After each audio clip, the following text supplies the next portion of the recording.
देखिए स्टूडेंट्स, आपको ये हैबर प्रोसेस है। हैबर प्रोसेस से हम लोग क्या बनाते हैं?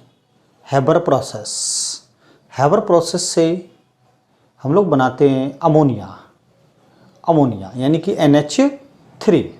ठीक है, ये फिफ्थ ग्रुप का यानी कि 15 भी कह सकते हैं हम लोग, एक कंपाउंड होता है अमोनिया, और ये नाइट्रोजन का कंपाउंड है। और इसका हमारे जो सिलेबस में इंडस्ट्रियल प्रोसेस है, 12th के लिए सिलेबस में इंडस्ट्रियल प्रोसेस है, इसको आज हम डिटेल में डिस्कस करेंगे कि अमोनिया का इंडस्ट्रियल मैन्युफैक्चर होता कैसे है। ठीक है, इस डायग्राम को जहाँ पे आपको पढ़ा गया है वहाँ पे ड्रॉ कर सकते हैं, जहाँ पे अब स्पेस है, और बाकी देखते हैं कैसे कैसे बनता है। देखिए, एटमॉस्फेयर से हमने ऑक्सीजन को लिया, उस ऑक्सीजन को हम हाई प्रेशर पर कंप्रेस करते हैं उस ऑक्सीजन को, और हाई प्रेशर पर कंप्रेस करने के बाद जो हमें उसमें से नाइट्रोजन और हाइड्रोजन मिलती है, वो इस कंप्रेसर में हम इसको फ्लो कर देते हैं, नाइट्रोजन और हाइड्रोजन को। जैसे ऑक्सीजन हमने इसमें फ्लो किया तो उस ऑक्सीजन से क्या आया?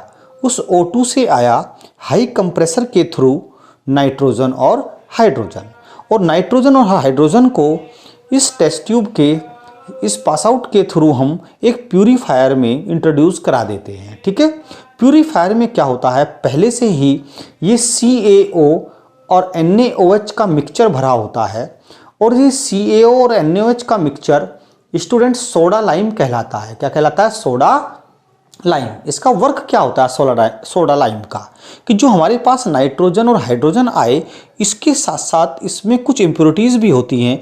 जो इम्प्योरिटीज़ होती हैं वो CO2 की हो सकती है, वो H2O की हो सकती है, वो H2S की हो सकती है, वो हमारे पास H2O की भी हो सकती है, मॉइस्चर्स हो सकता है हमारे पास।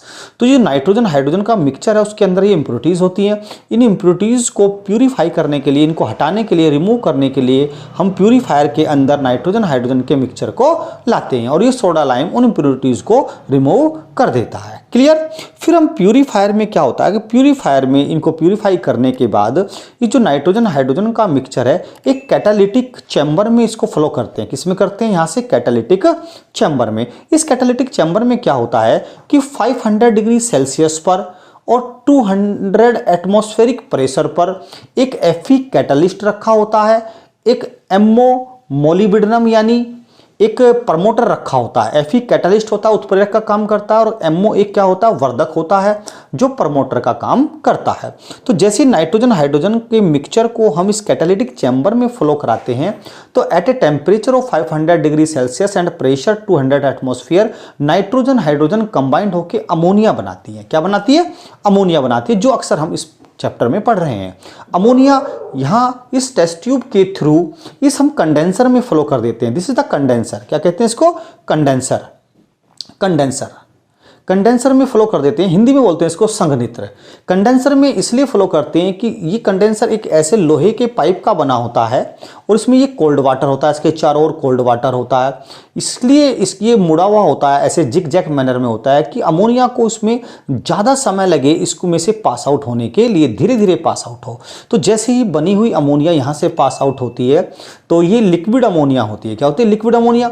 और ये लिक्विड यहाँ तक तो ये गैसेस फॉर्म में होती है, और जैसे जैसे गैसेस फॉर्म में यहाँ आती है तो यह कोल्ड वाटर भरा हुआ है, तो कोल्ड वाटर उस गैसियस अमोनिया को लिक्विफाई कर देता है, और वो लिक्विफाई अमोनिया धीरे धीरे धीरे धीरे धीरे धीरे यहाँ से पास आउट हो जाती है। तो यहाँ से हमारे पास हमें मिल जाती है लिक्विड अमोनिया। क्या मिल जाती है स्टूडेंट्स? लिक्विड अमोनिया मिल जाती है इस चैम्बर के थ्रू। लेकिन कंप्लीट अमोनिया यहाँ से इधर नहीं आती, यानी कि पूरी की पूरी नाइट्रोजन और हाइड्रोजन रिएक्शन करके अमोनिया नहीं बनाते। कुछ नाइट्रोजन हाइड्रोजन इस अमोनिया में कुछ रह जाते हैं, लिक्विड तो नीचे से पास आउट हो जाती है, और जो नाइट्रोजन हाइड्रोजन का जो शेष बचा हुआ मिक्सचर है नाइट्रोजन हाइड्रोजन का, वो यहाँ से पास आउट होकर थ्रू इस टेस्ट ट्यूब फिर इस सर्कुलेटिंग पंप में आ जाता है, और इस सर्कुलेटिंग पंप के थ्रू बैक होके दोबारा से N2H2 का मिक्सचर बैक होके फिर इसी प्यूरीफायर में आ जाता है, और यहाँ प्यूरीफायर के थ्रू वॉश आउट होके फिर थ्रू इसमें कैटालिटिक चैम्बर में एंटर कर जाता है। कैटालिटिक चैम्बर में फिर वही 500 डिग्री सेल्सियस और 200 एटमॉस्फेरिक प्रेशर और फिर अमोनिया बनती है और फिर यहाँ से अमोनिया फिर इसी उसमें आ जाती है कंडेंसर में। कंडेंसर में अमोनिया गैस फिर कोल्ड वाटर के द्वारा लिक्विफाई होकर फिर अलग हो जाती है। फिर जितनी नाइट्रोजन हाइड्रोजन बचती है वो फिर इसके द्वारा इधर आती है सर्कुलेटिंग पंप के थ्रू, इधर से फिर इसमें आ जाती है